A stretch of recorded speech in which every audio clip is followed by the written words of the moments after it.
नमस्कार मित्रांनो, मी शरद कारंडे. मित्रांनो, नवीन एका व्हिडिओमध्ये आपल्या सर्वांचे स्वागत आहे. मित्रांनो, आज आपण बघणार आहोत की मतदान कार्ड कशा पद्धतीने काढायचे, मतदार यादीत कशा पद्धतीने नाव लावायचे, याची सर्व प्रोसेस आपण मोबाईलमधून घर बसल्या बघणार आहोत. सर्व A to Z प्रोसेस तुम्हाला मी या व्हिडिओमधून सांगणार आहे. त्यासाठी व्हिडिओला शेवटपर्यंत बघा आणि व्हिडिओ आवडल्यास व्हिडिओला सबस्क्राईब करायला नक्की विसरू नका, जेणेकरून नवनवीनच्या व्हिडिओच्या नोटिफिकेशन तुम्हाला मिळत राहतील. चला तर व्हिडिओला सुरू करूया आणि जाऊया आपल्या मोबाईलच्या स्क्रीनवरती. आपण या ठिकाणी आपल्या मोबाईलच्या स्क्रीनवरती आलो आहे. मोबाईलच्या स्क्रीनवरती आल्यानंतर तुम्हाला प्ले स्टोअरमध्ये जायचं आहे. प्ले स्टोअरमध्ये गेल्यानंतर या ठिकाणी तुम्हाला सर्च करायचे voter helpline. Voter helpline search केल्यानंतर या ठिकाणी तुम्हाला वोटर हेल्पलाईनचे ॲप्लिकेशन दिसेल. या ठिकाणी असे ॲप्लिकेशनचा इंटरफेस आहे, तो तुम्हाला दिसेल. त्या ॲप्लिकेशनला तुम्हाला इन्स्टॉल करून घ्यायचे आहे. माझ्याकडे आधीच इन्स्टॉल असल्यामुळे मला ते ओपन दाखवते. तुम्हाला इन्स्टॉल करून घ्यायचे आहे. इन्स्टॉल करून घेतल्यानंतर या ॲप्लिकेशनला तुम्हाला ओपन करायचं आहे. ओपन केल्यानंतर ॲप्लिकेशनचा असा इंटरफेस दिसेल. या ठिकाणी बघा, तुम्हाला भारत निर्वाचन आयोग, इलेक्शन कमिशन ऑफ इंडिया असा त्याचा इंटरफेस दिसेल.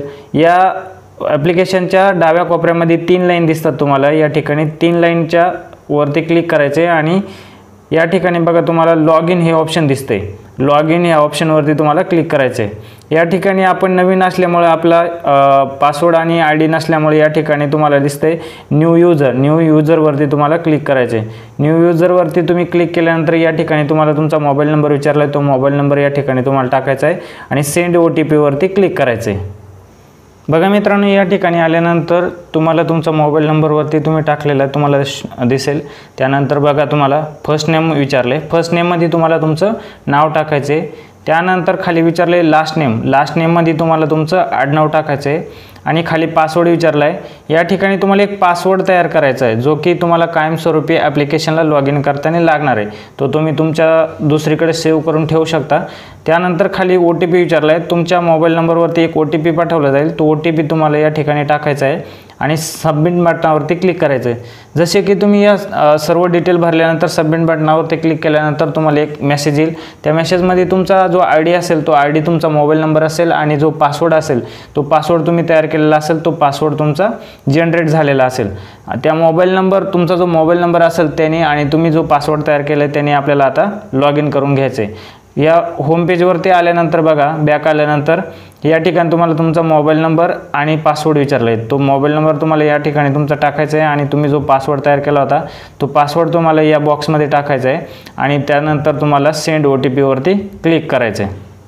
या ठिकाणी बघा, तुम्हाला तुमच्या मोबाईल नंबरवरती एक OTP पाठवला जाईल.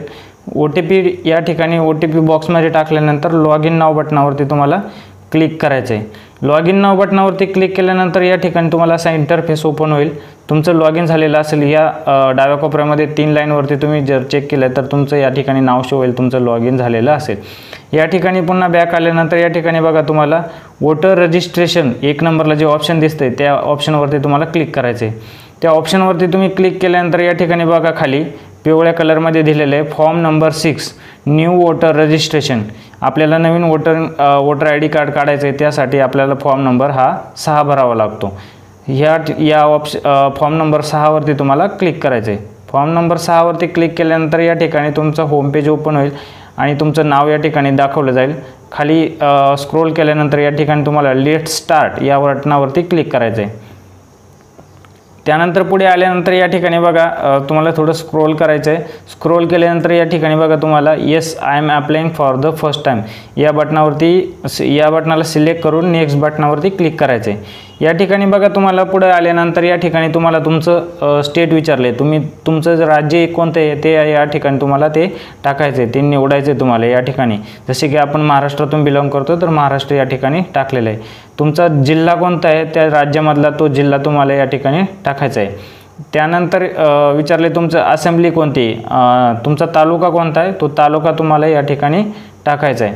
त्यानंतर तुम्हाला तुमची जी जन्मतारीख आहे ती जन्मतारीख या ठिकाणी टाकायची या बॉक्समध्ये आणि तुमचा जो जन्मतारखेचा जो पुरावा आहे तो यापैकी कुठलाही एक पुरावा तुम्हाला यापैकी सिलेक्ट करायचा आहे. या ठिकाणी भरपूर पुरावे दिलेले आहेत, जसे की बघा, जन्माचा दाखला आहे, आधार कार्ड आहे, पॅन कार्ड आहे, ड्रायव्हिंग लायसन आहे किंवा 10वी किंवा 12वीच्या मार्कशीटवरती जर तुमची जन्मतारीख असेल तर ती पण चालेल. त्यानंतर पासपोर्ट आहे किंवा अदरमध्ये जर कुठले जर डॉक्युमेंट असेल तर अदरला तुम्ही सिलेक्ट करून ते डॉक्युमेंट कुठले आहे ते तुम्ही निवडायचं आहे.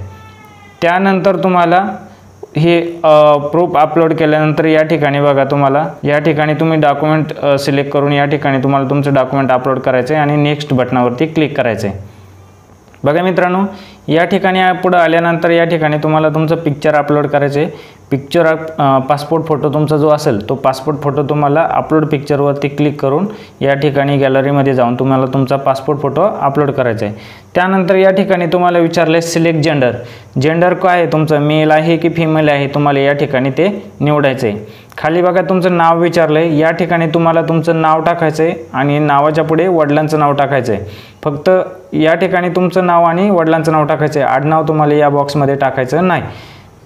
त्यानंतर तुमचं जे नाव आहे ते मराठीमध्ये ऑटोमॅटिक आलेलं असेल. तुमची जी भाषा आहे ते भाषेमध्ये ऑटोमॅटिक आलेलं असेल. जर आलेलं नसेल तर तुम्ही त्यामध्ये करेक्शन करू शकता. त्यानंतर या ठिकाणी विचारले सरनेम. सरनेममध्ये तुम्हाला फक्त तुमचं आडनाव टाकायचं आहे आणि तुमचं आडनाव टाकल्यानंतर ते इंग्लिशमध्ये टाकायचं आहे. इंग्लिशमध्ये टाकल्यानंतर खाली मराठीमध्ये तुमचं किंवा तुमची जी भाषा आहे त्या भाषेमध्ये तुमचं हे ऑटोमॅटिक आलेलं असेल. तर जे बरोबर नसेल तर तुम्ही त्यामध्ये करेक्शन करू शकता. त्यानंतर या ठिकाणी तुम्हाला विचारले तुमचं आधार डिटेल. आधार नंबर तुम्हाला तुमचा जो 12 अंकी आधार नंबर आहे तो तुम्हाला या ठिकाणी टाकायचा आहे. खाली बघा, I am not able to furnish my Aadhaar number because don't have Aadhaar number.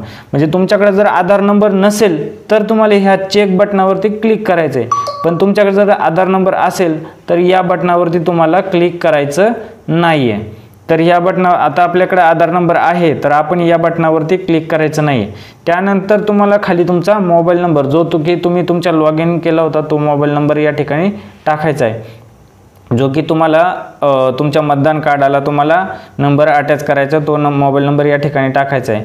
जर तुम्हाला कुठल्याही तुमच्या रिलेटिव्हचा मोबाईल नंबर या ठिकाणी द्यायचा असेल तर तुम्ही या ठिकाणी तो टाकू शकता, अन्यथा नाही टाकला तरी चालेल. या ठिकाणी पुढे बघा, तुमचा ईमेल ॲड्रेस या ठिकाणी विचारला आहे. तो ईमेल ॲड्रेस तुम्हाला कंपल्सरी टाकणं नाही आहे. जर तुम्हाला टाकायचा असेल तर तुम्ही टाकू शकता. त्या ठिकाणी खाली बघा, ईमेल आय डी विचारलं आहे रिलेटिव्हचा. तुमचा जर रिलेटिव्हचा कोणाचा ईमेल आय डी तुम्हाला या ठिकाणी टाकायचा असेल तर टाकू शकता, आणि आता ते ऑप्शनल आहे, नाही टाकले तरी चालेल. या ठिकाणी बघा खाली तुम्हाला तुमचं डिसॅबिलिटी विचारले, म्हणजे तुम्हाला काही अपंगत्व वगैरे आहे का, तर यापैकी तुम्हाला ते निवडायचं आहे. जर असेल तर यापैकी निवडायचं आहे, नसेल तर कुठल्याही बॉक्सवरती टिक करायचे नाही आणि नेक्स्ट बटनावरती क्लिक करायचं आहे. या ठिकाणी बघा तुम्हाला तुमचं रिलेशन टाईप विचारले. रिलेशन टाईपमध्ये तुमचा फादर, मदर, वाईफ किंवा लिगल गार्डियन यापैकी कुठल्याही पद्धतीचं एक रिलेशनचा तुम्हाला आय डी प्रूफ द्यायचं. या ठिकाणी त्या व्यक्तीचं नाव टाकायचं, ज्या व्यक्तीचं तुम्ही या ठिकाणी नाव आणि आय डी कार्ड देणार आहात त्या ठिकाणी रिलेशन टाईपमध्ये, तर त्या व्यक्तीचं या ठिकाणी नाव टाकायचं आहे. नाव टाकताना त्या व्यक्तीचं नाव आणि त्यांच्या वडिलांचं नाव जे असेल ते या ठिकाणी तुम्हाला नेम ऑफ रिलेटिव्हमध्ये इंग्लिशमध्ये टाकायचं आहे. त्यानंतर ती तुमची रिजनल भाषा आहे, मराठी वगैरे किंवा दुसरी असेल त्या या ठिकाणी तुमचे ते ऑटोमॅटिक आलेलं असेल. ते आलेलं जर नसेल व्यवस्थित तर तुम्ही ते करेक्शन करू शकता. लास्ट नेममध्ये तुम्हाला तुमचं ते जे रिलेटिव्ह आहे त्यांचं आडनाव टाकायचं आहे या ठिकाणी इंग्लिशमध्ये. त्यानंतर जे तुमची रिजनल भाषा आहे ते रिजनल भाषेत या ठिकाणी ऑटोमॅटिक ते नाव आलेलं असेल, मराठीमध्ये तुमचं आलेलं असेल. त्यानंतर ते चेक करून व्यवस्थित आले असेल तर ते ठीक आहे, नसेल तर तुम्ही ते करेक्शन करू शकता आणि नेक्स्ट बटनावरती तुम्हाला क्लिक करायचं आहे. या ठिकाणी तुम्हाला तुमचा पत्ता टाकायचा आहे. या ठिकाणी तुम्हाला तुमचं हाऊस बिल्डिंग नंबर किंवा अपार्टमेंट नंबर जे असेल तो या ठिकाणी तुम्हाला टाकायचा आहे. त्यानंतर ऑटोमॅटिक मराठीत आलेला असेल तो तुम्ही चेक करून घ्यायचा आहे. त्यानंतर या ठिकाणी तुम्हाला तुमचं एरियाचं नाव टाकायचं आहे. तुमचं जे एरियाचं नाव असेल ते इंग्लिशमध्ये तुम्हाला या ठिकाणी टाकायचं आहे, ते मराठीमध्ये या ठिकाणी ऑटोमॅटिक आलेलं असेल. त्यानंतर या ठिकाणी तुम्हाला तुमचं गावाचं नाव टाकायचं आहे इंग्लिशमध्ये. त्यानंतर या ठिकाणी बघा खाली रिजनल भाषेमध्ये तुमचं मराठीमध्ये ऑटोमॅटिक आलेलं असेल. त्यानंतर या ठिकाणी बघा पोस्ट ऑफिस विचारले तुमचं तो पोस्ट ऑफिस या ठिकाणी तुम्हाला इंग्लिशमध्ये ते तुमचं टाकायचं आहे. त्यानंतर या ठिकाणी ते पोस्ट ऑफिसचं नाव मराठीमध्ये या ठिकाणी ऑटोमॅटिक आलेलं असेल. या ठिकाणी तुमचा जो पिनकोड आहे तो पिनकोड तुम्हाला या ठिकाणी टाकायचा आहे. पिनकोड टाकल्यानंतर या ठिकाणी खाली विचारले तुमचं तहसील, जे तुमचं तहसील आहे, तालुका आहे, ते तालुका तुम्हाला या ठिकाणी टाकायचं आहे. तेच तुमचं खाली मराठीमध्ये ऑटोमॅटिक आलेलं असेल.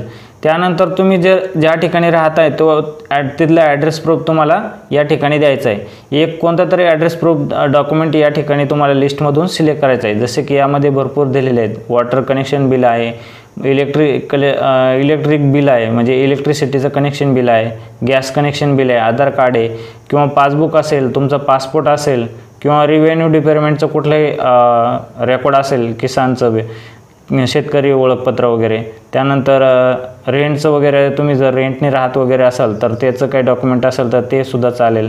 त्यानंतर ऑर्डरमध्ये जर तुमच्याकडे काय असेल तर ते पण तुम्ही या ठिकाणी निवडू शकता। ते निवडल्यानंतर या ठिकाणी तुम्हाला अपलोड बटनावरतून क्लिक करून त्या गॅलरीमध्ये जाऊन ते डॉक्युमेंट तुम्हाला या ठिकाणी अपलोड करायचं आहे। आणि खाली आल्यानंतर या ठिकाणी बघा रिलेशन टाईप विचारले, तुम्हाला तुमच्या रिलेशन टाईपपैकी फादर या ठिकाणी तुम्हाला एक निवडायचं आहे।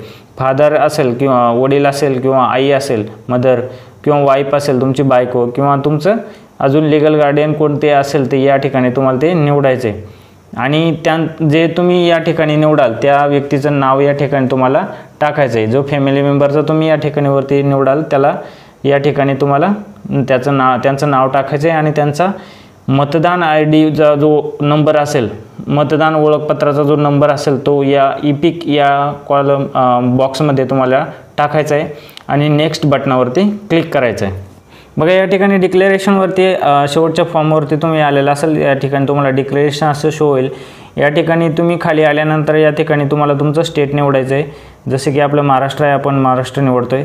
खाली नंतर तुम्हाला विचारलं आहे डिस्ट्रिक्ट तुम्हाला या ठिकाणी तुमचं डिस्ट्रिक्ट या ठिकाणी निवडायचं आहे। त्यानंतर तुम्हाला खाली विचारलं आहे व्हिलेज टाउन नेम, तुमचं जे गावाचं नाव आहे ते या ठिकाणी तुम्हाला इंग्लिशमध्ये टाकायचं आहे। आणि खाली विचारले तुम्हाला त्या जो ॲड्रेस तुम्ही दिलेला आहे त्या ॲड्रेसवरती तुम्ही कधीपासून राहत आहे, मागील किती वर्षापासून तुम्ही या ॲड्रेसवरती राहत आहे। साधारणतः एक 30-40 वर्षापूर्वीची एक दिनांक तुम्ही या ठिकाणी सिलेक्ट करू शकता।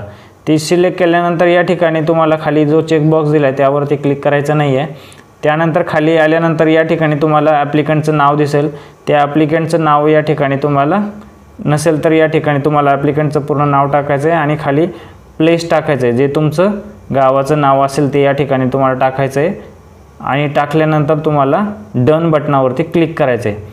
डन बटनावरती तुम्ही जसे क्लिक कराल या ठिकाणी तुम्हाला संपूर्ण तुमचा फॉर्म भरलेला ओपन होईल। या ठिकाणी तुम्ही स्क्रोल करून चेक करू शकता की आपलं जो टाकलेली माहिती आहे, दिलेले डॉक्युमेंट आहे, भरलेली इन्फॉर्मेशन ही सर्व बरोबर आहे याची खात्री करायची आहे तुम्हाला। आणि खाली आल्यानंतर कन्फर्म बटनावरती क्लिक करायचं आहे। कन्फर्म बटनावरती क्लिक केल्यानंतर तुम्हाला तुमच्यासमोर एक रेफरन्स ID नंबर ओपन होईल, जो की तो रेफरन्स IDने तुम्हाला तुमचं ॲप्लिकेशन ट्रॅक करायला मदत होईल। तो रेफरन्स ID तुम्हाला तुमच्याकडे सेव्ह करून ठेवायचा आहे आणि त्याचा एक स्क्रीनशॉट घेऊन ठेवायचा आहे। स्क्रीनशॉट घेतल्यानंतर या ठिकाणी तुम्हाला ॲप्लिकेशनच्या होम पेजवरती यायचं आहे। ॲप्लिकेशनच्या होम पेजवरती आल्यानंतर या ठिकाणी तुम्हाला तुमचं जे ॲप्लिकेशन केलेलं आहे वोटिंगसाठी, न्यू वोटर ID साठी, तर ते तुम्हाला ट्रॅक करायचं आहे। ते तुम्ही कशा पद्धतीने बघू शकता हे तुम्हाला मी या ठिकाणी दाखवतो आहे। या ठिकाणी वोटर रजिस्ट्रेशन यावरती तुम्हाला क्लिक करायचं आहे। यावरती क्लिक केल्यानंतर या ठिकाणी बघा तुम्हाला एक चेकबॉक्स दिसतोय, या ठिकाणी track status of your form या ठिकाणी तुम्हाला क्लिक करायचं आहे। यावरती तुम्ही क्लिक केल्यानंतर बघा या ठिकाणी एंटर रेफरन्स ID, तुमचा जो रेफरन्स ID नंबर होता तो रेफरन्स ID नंबर या ठिकाणी तुम्हाला टाकायचा आहे आणि तुमचं जे स्टेट आहे ते स्टेट या ठिकाणी तुम्हाला निवडायचं आहे। ते स्टेट या ठिकाणी तुम्ही टाकल्यानंतर ट्रॅक स्टेटसवरती तुम्हाला क्लिक करायचं आहे। बघा या ठिकाणी तुम्ही ट्रॅक स्टेटस बटनावरती क्लिक केल्यानंतर या ठिकाणी तुम्हाला तुमची वरती रेफरन्स ID नंबर दाखवेल आणि या ठिकाणी तुमचं फॉर्म सबमिटेड असं तुम्हाला या ठिकाणी दाखवेल आणि तुमचं खाली नाव, त्याच्यानंतर सरनेम आणि त्यानंतर स्टेट जे आहे तुमचं ते महाराष्ट्र, त्याच्यानंतर खाली तुमचा फॉर्म नंबर वगैरे या ठिकाणी दाखवला जाईल। आणि तुम्ही फॉर्म कधी सबमिट केला या ठिकाणी बघा ग्रीन टिकमध्ये खाली तुमची डेट येईल, तुम्ही कधी फॉर्म सबमिटेड केला आहे तो फॉर्मची डेट या ठिकाणी येईल। त्यानंतर या ठिकाणी तुम्हाला बघा BLO अपॉइंटेड, ॲक्सेप्टेड, रिजेक्टेड, फेड, व्हेरीफाय ह्या सर्व बटनावरती टिक आल्यानंतर, ग्रीन टिक आल्यानंतर या ठिकाणी तुमचा फॉर्म अप्रूव्ह झालेला आहे आणि या काही दिवसामध्ये साधारणतः 20 ते 25 दिवसाचा कालावधी लागतो। या कालावधीमध्ये तुम्हाला तुमचं मतदान ओळखपत्र पोस्टाने घरपोच मिळेल आणि तुमच्या काही दिवसांनी तुमचं जे नाव आहे ते मतदार यादीमध्ये ऑटोमॅटिक ॲड झालेलं असेल। ते तुम्हाला कुठल्याही प्रकारे काही डॉक्युमेंट कोणाला द्यायची गरज नाही. ऑटोमॅटिक तुमचं मतदार यादीमध्ये नाव ॲड झालेलं असेल आणि मतदार जे कार्ड आहेत, मतदानचे कार्ड, ते कार्ड तुम्हाला पोस्टाने घरपोच मिळून जाईल. भेटूया नेक्स्ट व्हिडिओमध्ये. ज्या व्हिडिओमध्ये मी तुम्हाला मतदान ओळखपत्र काढलेलं आहे, पण त्यामध्ये दुरुस्ती कशा पद्धतीने करायची हे तुम्हाला सांगणार आहे.